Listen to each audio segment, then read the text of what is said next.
here. Lisa is a member of CoSA's Education and Training Committee, and she's the State Archivist of Arkansas and a CoSA board member, and she today will be our moderator for the CoSA member webinar, the SHRAB Town Hall. So I'll turn it over to Lisa. Thank you. Thank you, Barbara. Good afternoon, everyone. Welcome to the first SHRAB Town Hall of 2017. I'm delighted to be moderating today's session. In today's CoSA member webinar, we'll get an update on NHPRC activities from Dan Stokes, and members will have a chance to ask questions of Dan. After the NHPRC update, Ann Ackerson will present the CoSA Treasurer's Report on behalf of Steve Murray, who I believe is tied up with legislative issues today. And you'll also have a chance to ask questions of Ann following the report. So it's my pleasure to introduce Dan Stokes, Director for State Programs at the National Historical Publications and Records Commission. I know we always enjoy hearing from Dan, and he's got some great information to share with us today about Regrant and Archives Month activities, and also the upcoming SHRAB session in Boise in July. And I should add that NHPRC Executive Director Kathleen Williams may also be joining Dan later if the meeting she's in is over in time for her to join us. So Dan, at this time, I'd like to turn things over to you. All right, thank you, Lisa. And she said I wanted to provide you with some information on both some publicity that we have tried to put out on our Facebook page for both your regrants and your Archives Month activities, and the grant program deadlines that are coming up for the board programming grants. And then we'll provide some information here on the State Board Symposium that's coming up in July, right before the Nagara meeting begins. So what I've provided here, and on the next slide, are some dates that we were able to highlight State Board programming, mainly the regrant projects. One reason we try to do this as often as possible is we want to get the stories out there about what is being funded with regrant funds. We like to be able to tell stories and provide images so that people can see both see what we're doing, but also that even these smaller regrants and these local projects provide records and information that is of interest to a broad group of people.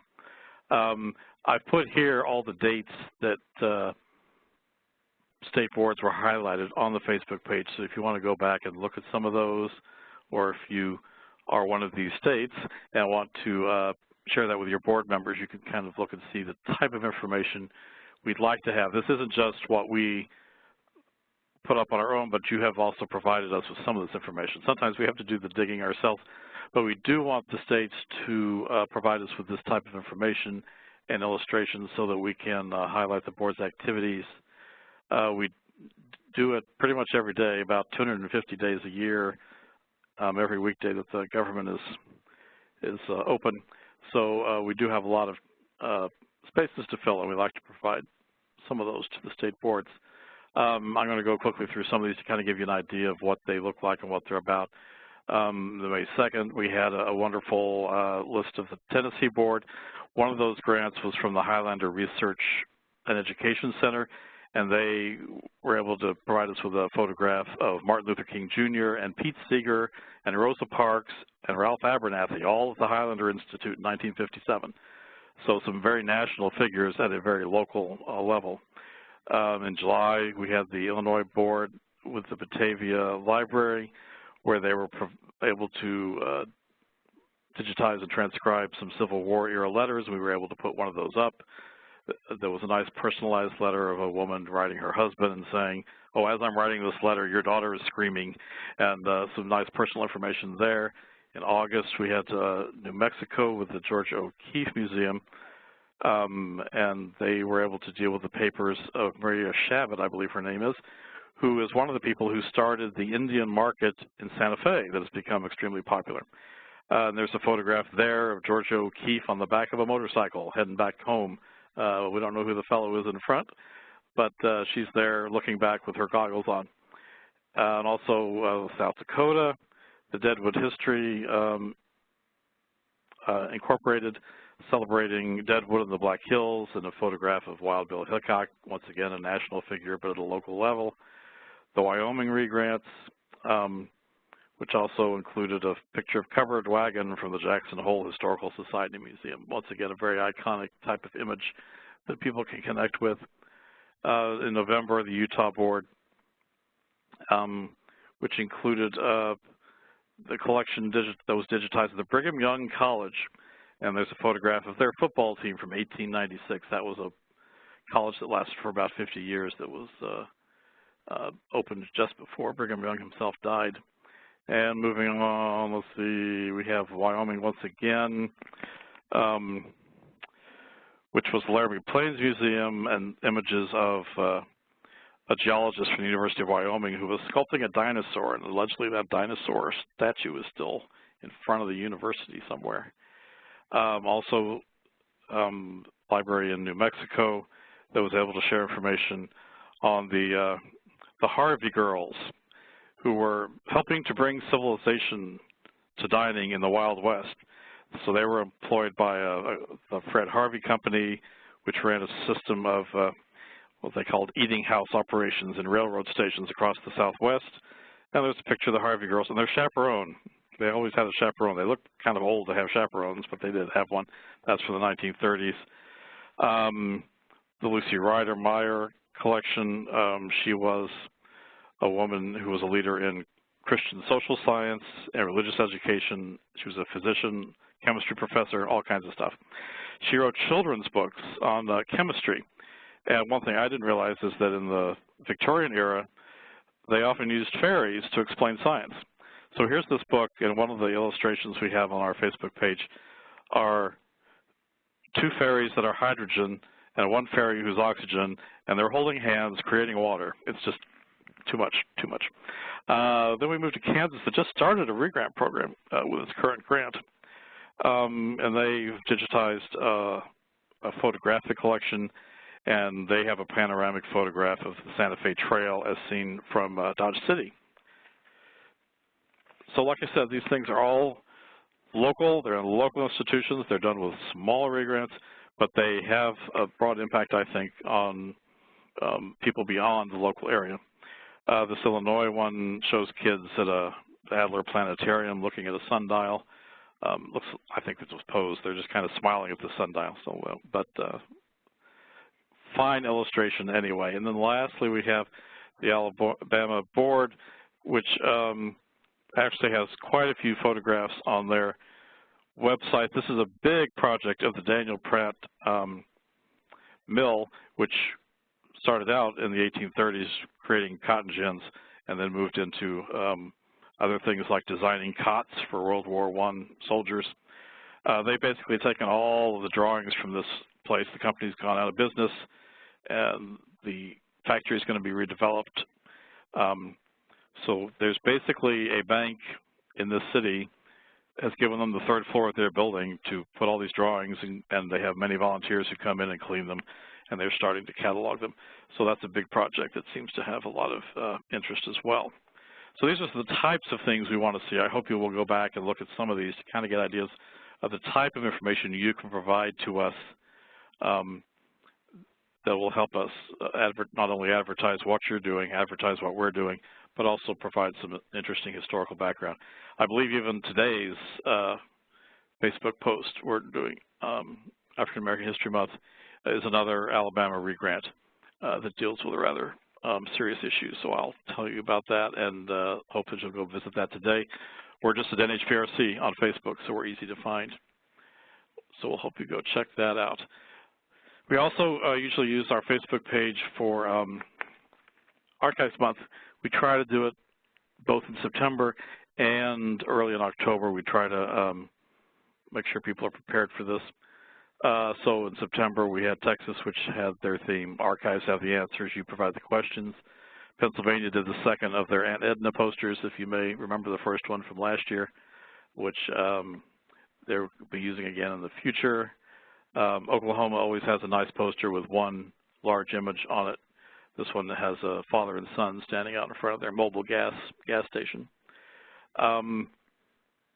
Washington piggybacked on the National Park Service anniversary, so they had a Washington Loves Parks poster.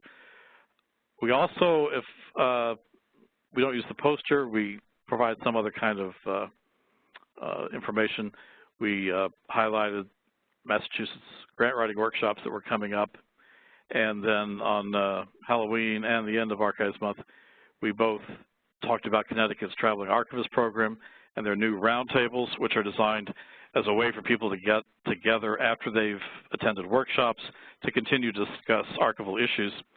But also it had the Archives Month poster they put out, which had the theme Motive for Mayhem, Find It in the Archives, and included photographs and documents to tell the story of Amy Archer Gilligan, who operated a home for the elderly in Windsor, Connecticut. And 60 residents and both of her husbands died under suspicious circumstances between 1907 and 1916. And her story was the inspiration for the play and movie Arsenic and Old Lace. So that, I think, was an interesting entry. And it actually got, you know, they have different emoticons now on Facebook, so that got several wows, the excited face, so they were quite impressed with that. So that was a good entry to have that covered Halloween and Archives Month. I want to tell you about the next program grant deadlines. The draft deadline, which I don't pay a whole lot of attention to, it's nice to have them by April 7th, but if you get them later, I can still look at them. However, the final deadline is very firm because that's an electronic system and it just shuts down after the deadline, so you can't apply. So June 14th, you need to mark on your calendars with funding starting January of 18. Basically, if your grant ends December of 17 or June of 18, which is when most of them end, those 2 dates, you need to apply in this round or you'll have a gap in funding of a year or 6 months. So basically, the next round of grants will not provide funding until January 1st of 2019. So you need to make sure you're on cycle there and you don't lose funding, especially those of you who get 2 years of funding and didn't have to apply last year. Make sure you get in this year, otherwise you'll be stuck. The program emphases are things that you've probably seen before, but now they are really part of our strategic plan, part of what we really want to see in projects. First one you see here is preserve and enhance online access to historical records. What that pretty much means, that's a very general statement, but what it basically means is that we need to see projects, programming that for re-grant programming that goes beyond just rehousing records or digitization for preservation where the images are only available in-house. We really need to move on to re-grant projects that will provide online access to either records themselves or information about records, either on the website of the institution or if they don't have one, some other way, find some other access point. And we hope the boards will be helpful with that to help people find where those access points are, because there are still many institutions that just don't have websites. And so if you can help find an outlet for them, it really is important that there be an online component of some type, no matter what the work is you're doing, even if it's just a folder list or just anything that will let people know what has happened. One of the big frustrations I have with many re-grant projects is there's no evidence anywhere that they happened. I look all over the place, and there's no evidence, even for places that have websites, they don't mention the project. There's no evidence it was done. I assume it was. So we really need to be able to see through website postings or press releases or newspaper or something that this actually took place, because we need to be able to publicize what we do. That's kind of a requirement now.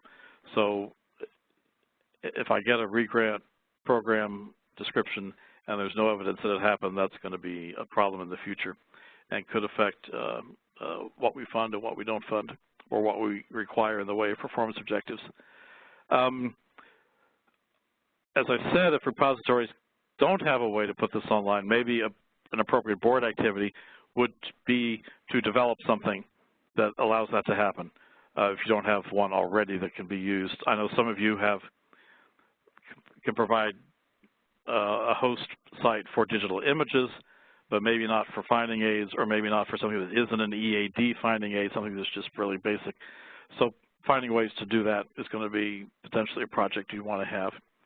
And in the area of training, even basic training, basics of archives type of training, needs to provide information about how to provide online access to records or records information. We need to go beyond just how to use folders and boxes and things like that to educating. I mean, anytime there is a project, it needs to involve online access. The Commission is really pretty adamant about that. We need to have information or records themselves available, no matter how local they may be. The other area, increase the public's engagement with records. Once again, for re-grant type projects, this needs, or for traveling archivist projects as well, including a component that involves the public or reaches out to the public. Either has the public come in to help with a project, has an open house to show the results of a project, goes out to schools or has students come in to see what's happening. I know up in Alaska for their traveling archivist, she went to the VFW hall and showed photographs and other things for them. And so things like that are important to just involve people. It doesn't mean you have to set up a big program, but one-time events even are helpful to let the public know that the reason we're preserving these records is for them to use, so that's an important message to get out. The training needs to include this as well. If you're providing basic archives training about public programming, outreach, things like that. And workshops and events that you may hold, training events, once again, need to involve how do we reach out to the public, how do we get them to use records, or how do we use records to get to them, any issues like that. So that's going to be of importance. Promoting best practices and institutional advancement. One other area that I think is a bit of a frustration is the large amount of item level work that's being done with re-grant projects. And it's just, that's a real heavy use of resources. And even if it is only a $1,000 or $1,500 or $2,500 re-grant to do work on only a few items with that money, to do item level cataloging. And I have pictures of boxes stuffed with folders, so I know there's one document in each folder. That's just an expense that we can't afford even on a small level. So to help share with best practices on how to use your resources wisely, not over-process collections, just to let people know. I know that some of you have said, you go to an institution, you give them a re-grant, or you do training, and they think, oh, the only way we know what we have is if we catalog every item. Well, that's a chance to teach them that that's really not how archives can work anymore.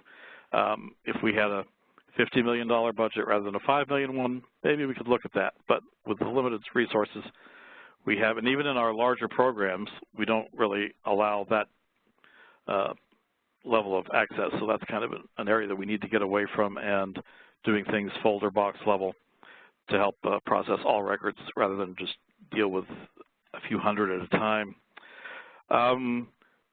So that balance of using resources wisely while also doing an appropriate level of description and access so that people can find what they want without days and days of searching is important. Also, another area to promote best practices and institutional advancement is follow-up activities after workshops or site visits or re-grant projects, going back and saying, so were you able to implement what you learned or what you were shown by the person who did the site visit? Or are you now going on to other collections after your re-grant funding to do even more work on your own? A few states have started that. They found that that's really important, especially after workshops. People are all excited after they've been to this workshop, but then they get there and they go, I'm not quite sure what to do now. I've got this information. So doing follow-ups might be a good activity as well, and not just having workshops and then letting people go off and maybe or maybe not do something with what they learned. And then still heavily into professional development at all levels, both professional archivists, volunteers who I know often run local historical societies, students, and the public. What we like to see are these events like they've had, we've provided funding for and not provided funding for, but they're doing in Connecticut and some other states, in which the public comes in. They help show them how do you take care of your records and then digitize records and provide them with copies, and also keep some copies for themselves in the state archives or somewhere else. So that's going to also be of interest, is getting the public, once again, involved in archives. So those are kind of the program emphases. This doesn't change the type of programs we offer necessarily, but to do them the same way is probably not going to be attractive to the Commission. They're going to want to see either new programming or traditional programming done in a new way so that we can advance. One problem I'm finding is that many of our other NHPRC programs are moving ahead, and this program often just stays where it is because there is a great need for even basic level work. So we kind of have to find ways to help move things forward, as well as help those who are just starting out, because you all are dealing with the people who just, you have a constant stream of people who are new to archives work, and that needs to be addressed, but we also need to make sure that places are advancing with best practices and providing access to their records. So that's why I think this draft deadline is going to be important this year, because I may be able to help you flesh out or refocus or do some other kind of work to kind of make your project the most attractive it can be, so that you can get the level of funding you want and that we can provide. Now we move on to the State Board Symposium, which is, as you see, July 12th of this year up in Boise. There's two purposes for this. One is to identify and begin to implement actions and policies that will strengthen state boards individually, and then the second is to do the same thing, identify and implement these policies and actions that help to strengthen the national network of boards as a group. So let's go back to one. Basic areas of discussion that we want to have. Now, we only have 4 hours for this meeting in Boise, so we're going to have to work through several areas, not quickly, but with due process, and make sure that we can get to these areas. But there will be a lot of preliminary information that will be out, so that when we do start this symposium, we're not starting by saying, well, here's the problem, or here's the good stuff, or here's the bad stuff, but we'll actually have the information already out to folks. There's going to be appointment and training processes, who does it, how do we do it. States are getting away from governors' appointments so that things happen more quickly and then more so they know what's going on. So we'll be looking at that area. Leadership transitions, when your state coordinator leaves, does the whole board collapse for 6 months until there's a new person, or is there a way to keep things going? Strategic planning, how it relates to the NHPRC, but also how does it relate to activities that you need to do in your own state? How often do you do it? When does it need to be done? How detailed does it need to be? Issues like that. Board member involvement in board activities. In some states, board members don't seem to do a lot besides attend meetings, where in other states, they're on committees, they're doing all kinds of work, and they're very active. So we want to find what level of activity we can expect broadly. Some states, it just happens they do a lot, others less, and someone in the middle. And so we need to determine, what can they do? We realize, just like our commission members, how much can they do? Most of them have jobs and can't make this into a part-time job.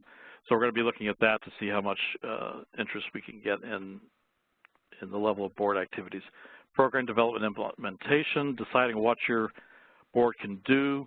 We realize some boards can do a lot. There might be a lot of help at the state archives that helps them carry this out. At other places, the state archive staff is already too stretched to help much. So finding programming types that fit your board and how to implement them best. And then communication, which is basically how does the NHPRC provide you with what you need, and how do the boards provide us with the information we need, so that there's a good back and forth with those. Then in the network area of working together, looking at regional partnerships. I know at the New England Archivist meeting, the New England folks will be getting together for a session of what each board has been doing or what they might do together, or how they might learn from each other. I believe the thing said how they can steal from each other, but I'm sure that's sharing is the proper term, I think. Collaborative programming, working amongst states. One area possibility in that would be something like, if you're offering a workshop in the northeastern corner of your state, can people in the southwestern corner of the other state come and participate, since they're right there? And I know there are a lot of troubles with working together because of how, money, even though it isn't state money, it is money that the state has, and some of them, it's difficult to include working with another state because the money can't leave the state. It can't be used at another institution. It can't be used to maybe give a scholarship to somebody who lives in another state. So we'll look at ways to work with that. Methods for sharing information and best practices. We got some of that, kind of looking at how the CoSA website has been used to put some sample things up for each state, and also sharing information that comes out immediately that needs to be shared, and both best practices that maybe are available for the long term. Engaging in joint board meetings. This has worked well sometimes and not worked well in others, because once again, it can be hard for one state to pay travel expenses for someone coming from another state, or you can't leave the state, or whatever your problem may be. So looking at how that might work out. And then communication here too, because that's always going to be a major issue that we're going to need to address. So now, I think I have one more, yes. What I wanted to especially stress during this meeting that we have with state board members is we now need to start soliciting state board member input into these issues and gather information, because we'll be gathering information from the state coordinators and others who work closely with the boards over this time as well. But we really need to find out what board members think, because there are issues like board member selection, board member training, figuring out how am I supposed to do, what am I supposed to do, why am I here? I said yes, but I don't know why. What am I supposed to do now? All these issues that we really need to hear from state board members who actually experience these crises or whatever problems they may have had. So we do want to get that out. So I will be issuing some kind of questions and areas of discussion that I hope you will either take time at your meetings that are coming up in March, April, May, either in-person meetings, or if you're having a teleconference, or if you can schedule a teleconference that you weren't planning to have, or if you just want to send this to your members and say, hey, get back to me with this. Any way that works for you to solicit information is helpful to us, because these folks won't be at the symposium, but we do want to have their input. And then, like I said, I'll be contacting many of the state coordinators to kind of get other information that I have kind of anecdotal evidence of, but it's nice to have something a little more concrete about questions of where have you had struggles, where have you really had successes, so that we can find out what areas maybe need more discussion, others areas that need less. And also, I was starting to revise the manual state board practices, and I realized it is so not what we want anymore that I'm drafting a whole new document so that we can have that available prior to this meeting, because many of the issues we'll be discussing, I'll have draft language addressing them, and you need to be able to say, yeah, this was just totally off the wall, no way we can do this, or this would be a good way to deal in this area. So we'll have that manual available as well as other information, hopefully late May or so that you've got about 6 weeks to look at it, ponder it, offer your own thoughts on it, or prepare your own thoughts to offer at the symposium. Because the commission will be approving a final agenda at its May 25th meeting, so things kind of need to be finalized by then, and then we'll be making kind of last-minute preparations during June. So I think I'm almost exactly supposed to stop right now. I think, Lisa, will you be leading any questions? Thank you, Dan. We really appreciate hearing about these projects, and also appreciate the continued support of the NHPRC for making the work possible. And I also want to thank our member SHRABs for the great work they do to promote records preservation in the respective states. So yes, we'll be taking some questions. Dan will be taking some questions now, and I think we already have some coming in. We had one from Colorado. Colorado is doing regrants, and they are interested in finding out how they can get publicity through the NHPRC. One suggestion I have that I really should have brought up about, I don't know, 5 years ago, was that one thing that has happened with the SNAP grants and then now with the programming grants is we've kind of gotten into this situation of you have project reports, progress reports to send in every 6 months, and that's how we communicate. And what I would like is to encourage you to send things in as they happen. When you have a new list of board grants, to say, hey, these people are just starting their projects, so get a hold of them, and the ones that look interesting, and even the ones that don't look interesting maybe, and say that here's how to contact them, here's the project director, and so a few months into, let us know how long these projects are. Some of them are like 2 or 3 months. Some of you give them 6 or 7 months.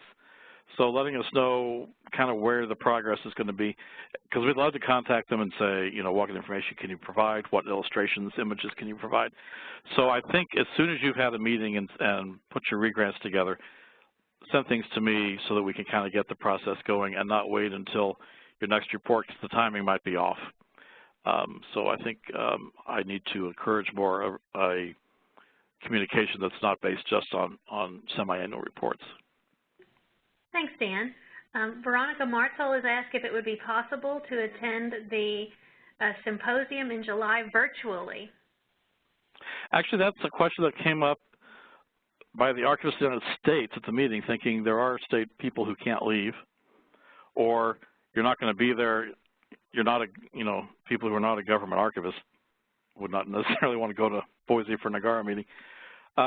So that's something that I think we may need to check out with the CoSA folks to see if, one, it's doable, and second of all, if it's affordable.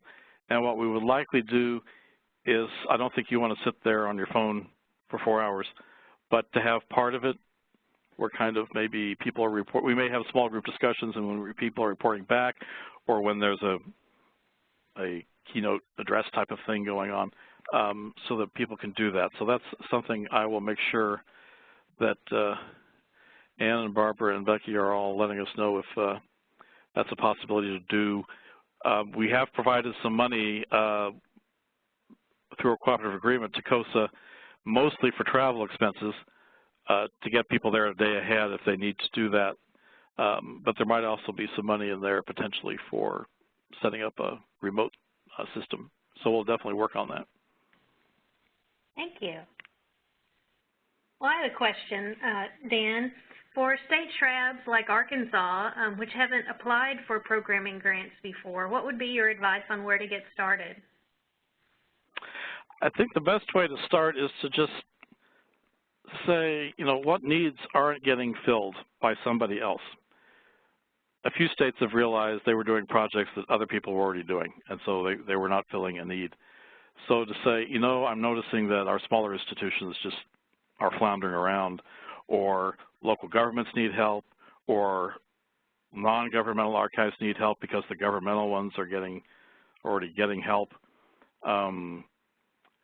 Places like in Tennessee where they have a program, a state program that helps local governments, and so our regrants tend to go to non-governmental archives because they aren't getting the same level of attention. So just finding what needs are not being addressed, and then think about, now what level of activity can we engage in? And don't think, okay, let's think of the 8 programs we need to start, but rather here's how we need to get our foot in the door to start doing this, seeing what we can take on, because it's going to mean work, and you need to know if your support staffing, wherever it may be, if board members can help, or if it's going to be falling all on the state archive staff, kind of how much you can take on. And then submitting, even if you think, well, maybe not this year we can do it, but maybe next year, so let's submit a draft with some ideas and see what kind of reaction we get from the folks up here in Washington. So it really is filling a need that isn't being met and taking on activities that you can accomplish. And obviously stretching yourselves, but not going way beyond what you can do, because we don't want to see you unable to use the money or unable to accomplish things, because that can kind of pull down the enthusiasm of board members. All right, thank you. That's very helpful advice. I don't see any other questions for you right now, Dan, but we really appreciate you joining us today and fielding these questions and sharing this very useful information with us.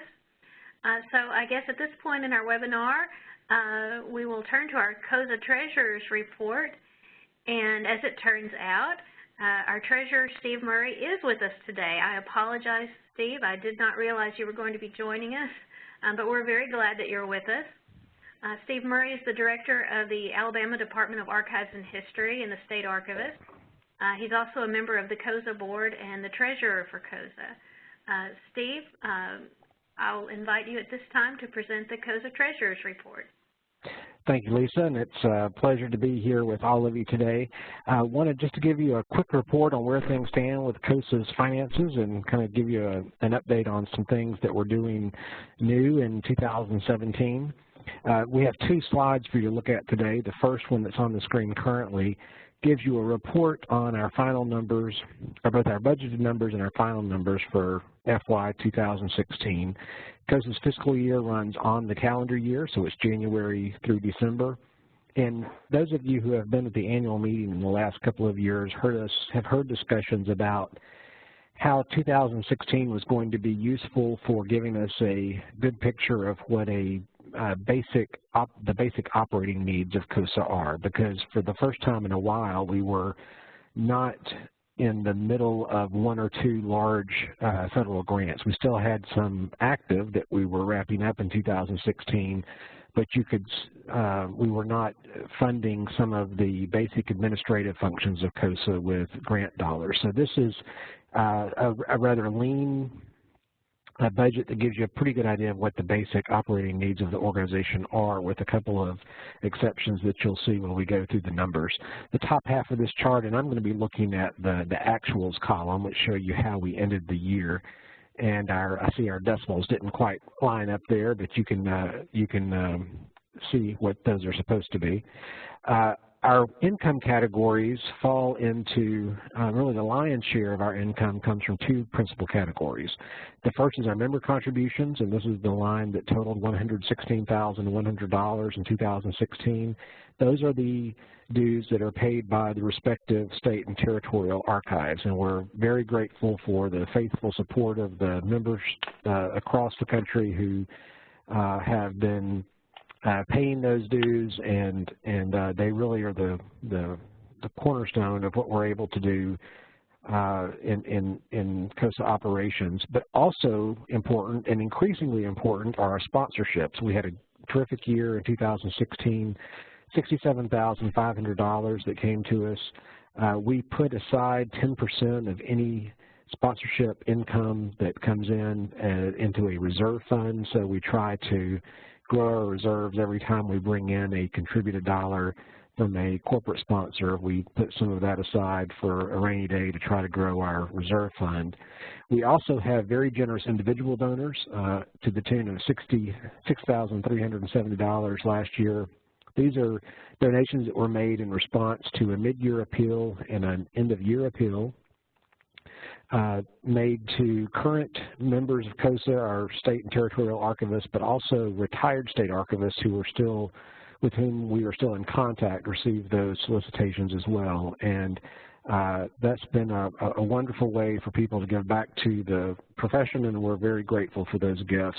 Last year, the board decided to target whatever we received in the way of individual donations, or to encourage people to make donations to our awards fund, to try to build that up to a certain corpus, and I'll talk some more about that in a few minutes, but they are still free to make gifts designated for purposes of their choosing.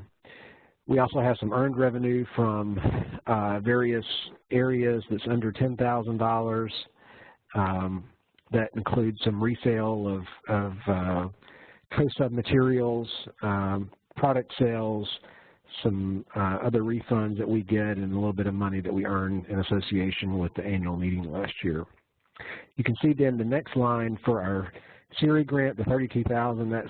That is a significant amount of money, but it's kind of washed out when you look at the bottom of the page. In terms of reimbursements, we got $32,000, but we expended about almost $34,000 for that grant. So you can kind of take those numbers out of this budget if you wanted to, and we still wind up with essentially the same net income at the bottom of the sheet. Turning to expenses, staffing and personnel, and this is our part-time executive director and associated benefits of $55,000. We have administrative contractors who provide leadership to the various programs that we have. This includes member services, IT, our bookkeeper, coordination of our webinars to the tune of just under $27,000. We have another small line for other project management tasks. We pay about $5,000 a year in rent to the New York State Archives for the CoSA office spaces there. We have financial services costs for our audit and software of about $5,800. Our administrative expenses is a kind of a miscellaneous category that includes everything from office supplies to our website and postage. And then we have a significant cost for us is travel and meetings. That number of $65,000 includes our mid-year board meeting, the annual membership meeting, and some other travel for meetings where the CoSA board has wanted to have some representation. We have some other program costs there that relate to our Ancestry.com continuing education program for young professionals, and some costs for our awareness education committee awareness education that's undertaken by our advocacy committee. That money gets us a seat on the National History Coalition Board, which means that CoSA has a voice in Washington, D.C. on working with allied organizations concerned on about federal policy related to history. Our total expenses there are $205,000, and you can see that gave us a net surplus or a net increase of about $26,000 for the year. Turning to the second slide, some things that we're doing new in 2017, and these are modest expenses, but they, I think, are important indicators of where the organization is putting its resources and where we see ourselves moving into the future. First, we are taking out of general operating funds $3,000 to support SERI coordination. In the past, we've tried to do this we have done this largely through grant funding. But realizing the importance of SERI to the organization and our desire to sustain that project, we've committed $3,000 there. We've also increased spending for travel for advocacy and awareness building up to $1,500. This is to give CoSA, like I said, a presence at the meetings of allied organizations that could be NASCIO, the National Association of State Chief Information Officers, or the National Association of Secretaries of State. Actually, that's the last line there, $1,500. There's also $1,500 for awareness building, supports travel of some of our board members to D.C. to make Hill visits throughout the year. The pie chart that you see there gives you a snapshot of CoSA's investment fund. It was established in 2015 in order to start letting our money work for us a little bit. We opened that account with $100,000 and immediately took a bit of a lick, especially in early part of 2016. That trend has reversed, and after hitting a low back in the middle of the year, we've been on an upward climb ever since, and we are either at or knocking on 100,000 and moving into positive territory. So we're looking forward to starting to see some of those gains, and we'll be moving some additional funds out of our checking account that have come in the way of those individual donations, and some of the money that comes out of our sponsorships will be added to that investment fund. The pie chart shows you what makes up that amount. 61% of that is CoSA's reserve fund, 22% is our awards fund. CoSA has set a goal of trying to get the awards fund up to around $35,000 and then probably spin that off into its own investment account so that we can use proceeds from that fund for making awards in the future. So that's one of the reasons we decided to target our mid-year and end-of-year appeals to encourage donations to the awards fund. And then to bring us up to a good round number when we opened the account, we threw in some additional general operating money that was authorized by the board. So the Finance Committee monitors these accounts on a monthly basis, and we have an annual review with our account manager, and then the Finance Committee presents reports to the Board of Directors on the management of those funds. So with that, I'd be happy to answer any questions that anyone has on those two slides. Thank you, Steve. It's time to start typing your questions into the chat box or the Q&A box if you've got them for Steve. I really appreciate Steve and the work that he does. It's outstanding work that he does as treasurer for CoSA. Steve, I have one question. Could you remind me, I may have heard this before and I've forgotten it, where did the increased sponsorship income come from? Ann, can you help me remember that? Oh, I will try, Steve.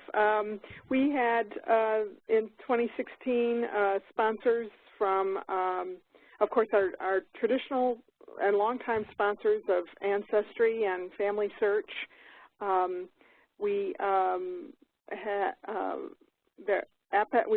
They were joined by Apex Software. We received some increase from Preservica for the webinar series that they do with Siri. That sponsorship from Preservica includes cash as well as in-kind talent, if you will, expertise, probably a better word. Those were our main sponsors. We get a little bit of funding from Gaylord Archival, mostly for annual meeting. And I think that's about it. Yeah. All right. Thank you, Ann and Steve. Sure. It doesn't appear that there are any questions being typed in the chat box or the Q&A box. So it seems everybody has all of the answers to their questions today. It's a good day. So our hour is winding down. So before our time is completely gone, I am going to turn things back over to Barbara Teague, who's going to wrap up today's session for us. Thanks, Lisa, and thanks, Steve and Dan, for those great presentations. We really appreciate hearing from both of you. It's good to hear from NHPRC and also about our own Treasury. Just a reminder, we have many things coming up in CoSA. One of the things I've learned in starting to work with CoSA is that we're very busy and we have a lot of activities going on. The next thing in our member webinar series, this time next month, we'll have our traditional March presentation about advocacy, and Jim Corridon and the Advocacy Committee will give a presentation. We'll probably have a lot going on. There are some initiatives with funding and reauthorization for NHPRC that we should have some updates on to share with you, so please be sure to attend that webinar. We also have a special webinar scheduled for April 18th. That's a Tuesday, and we're going to have a presentation from the Mellon Foundation and Digital Preservation Coalition's email task force. This is a group that's working on looking at email and making recommendations. It's mainly university people. It has some federal government people as well, but we were fairly interested to know what they were doing, so they agreed to do a special webinar for us on April 18th. So please be sure to attend and register when you get the notice. Well, you'll get it pretty soon, next week or late this week or early next week. So please be sure to attend that, and your staff may be interested also. We're I think they'll be able to give us a little bit more information about what their task force is working on in April. We're also going to start CoSA's member webinar special grant series starting in April, and that is our special topic for basically the rest of the member webinars for the year. So please be sure to attend those. Dan will be talking again at one of the webinars. We're going to have presentations from IMLS, some other individuals from NHPRC. Nancy Melly is going to be on one of the calls. So please be sure to look at those, get those on your calendar, and register early. As we have seen, when CoSA advertises a webinar that's interesting to the general public, we get a lot of attendees, and sometimes our members get frozen out. So please be sure to go ahead and register. The registration is available on the CoSA website, so go ahead and do that if you have a chance to do that. Our CoSA Preservica webinar series is really starting off with a bang. We had over 100 people last week in Digital Preservation 101. Next week's Digital Preservation 101 is continuation on the 28th. It's full, as is the March 14th webinar, which is another part of the Digital Preservation 101 for records officers. Becky is actually trying to work on getting our license changed so we can open it up to more people, but we will let you know if that gets taken care of or not. If it doesn't, and you didn't get to register, the webinars are recorded and they're available either on our website or directly on our YouTube channel. So you can see those there if you weren't able to register. And then we will have another Preservica webinar on April 11th, Preserving and Protecting Audiovisual Files. And I would also encourage you to go to the CoSA Preservica webinar webpage and go ahead and register for those webinars that you know you're going to attend, because these are very popular and we don't want state archivists to get frozen out of them. So please go take a look at those and get your registration done if possible. And then, Becky, if you can go to the next, oh, thank you. We have a lot of events coming up. CoSA and CoSA's Theory Advocacy Committee will be doing a lot of social media during Sunshine Week, so please be sure to keep a lookout for what we're doing and also think about what you could do in your archives for Sunshine Week. As I think Ann and Steve mentioned, they will be attending, along with the rest of the board, the CoSA board meeting in April to do some planning for the rest of the year. And as Dan mentioned, the CoSA, the CoSA meeting on July 12th is going to be a really busy day. We start in the morning. We're going to have the SHRAB Symposium with Dan and Kathleen and other NHPRC staff. And then in the afternoon, we'll be having a regular CoSA meeting. And then we'll have, I believe, dinner together and have a business meeting. So that's going to be a really long day for those of us who are in Boise at the CoSA meeting. And then the Megara meeting is the next 3 days, also in Boise. So I think the program, I hear, is going to be really good. So I hope many of you stick around for after the CoSA meeting for the Megara meeting. The SAA meeting is coming up in Portland later that month. I know many of our members are also active in SAA, and hope to see many of you there. And then Veronica Martzell from Massachusetts just announced that the Best Practices Exchange will be in Boston in November. So I hope you get that on your calendars as well, because usually that's a very good place for State Archive staff and State Archivists to discuss best practices in digital preservation and electronic record keeping.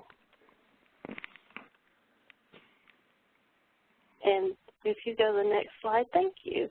Well, Steve and Ann sort of stole my thunder on this part, but we do want to thank our sponsors, Ancestry, who's been a long-term sponsor, Family Search, Preservica, Apex, Gaylord Archival, our new sponsor this year, Space Saver, and of course our federal funders, NHPRC and IMLS. And just a reminder, if you'll go on to the next slide, please, Becky. We really would like for you, when you sign off today, to do the evaluation that we have for you. It helps us with our statistics. I know when I was on your side of the aisle, sometimes I skipped the evaluation, and that's really not good for those of us who are CoSA staff. So we appreciate it if you would take the time to complete the survey. Let us know what you think about the webinar format, anything we can do to improve. I'm particularly interested in this. This is the first webinar I've coordinated for CoSA, so I like constructive criticism. So please take the time to send us your feedback. I'd appreciate it. And I believe that's all we have for you today, so I will let you know that we do have several things that we've mentioned today: the website, the PERCH portal and the Resource Center, CoSA's Twitter and Facebook page. So be sure to take a look at all of those information that you need. You can register for all the webinars on the CoSA website. The PERCH portal, as many of you know, is a great resource for especially electronic records and digital preservation information. And we're going to be taking a look at that and expanding it as we can over the next several months. One of the things I've been doing with CoSA is a little bit more tweeting and Facebooking, so be sure to, if you haven't looked at CoSA's Twitter or Facebook lately, maybe sign on and see what's going on. If you have something that is going on in your archives, like a news story, you can go ahead and send it to me and I can tweet it, or you can tweet it and tag us or tag us on Facebook. Just let me know. We want to make sure and help you get publicity for your archives and publicity for CoSA, so be sure to pass anything along that Ann and I might miss as we're looking through the news for news stories about state archives. But thank you for attending today. We really do appreciate it, and hope to see you back here next month.